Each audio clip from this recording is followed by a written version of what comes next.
Le sexting, le bashing, le fappening, un vocabulaire que connaissent bien les adolescents.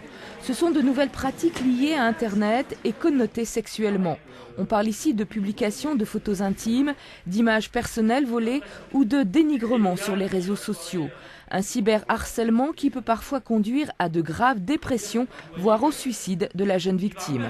C'est difficile de savoir quand les personnes se sentent mal parce qu'il y en a plein qui ne le montrent pas forcément et qui restent enfermés, qui font comme si tout allait bien alors qu'au fond rien va et nous on le sait pas, mais voilà, c'est à nous un peu de découvrir ce qui va pas et de faire bien attention à ce que tout aille bien. On se rend compte qu'on ne connaît pas du tout l'outil et qu'on ne se rend pas compte de ce qu'on fait quelquefois.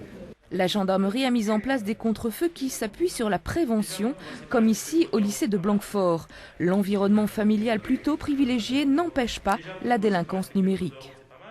À l'heure actuelle, il y a à travers l'environnement numérique des vrais dangers qui touchent ces jeunes sur la diffusion des images, sur la notion de vie privée, de protéger son intimité. C'est de plus en plus difficile.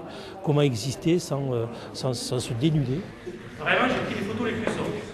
J'ai eu des cas particuliers à traiter de jeunes filles qui avaient posté des images sur Internet et qui se sont retrouvées avec des difficultés mais énormes. Le suicide est en France la deuxième cause de mortalité chez les adolescents.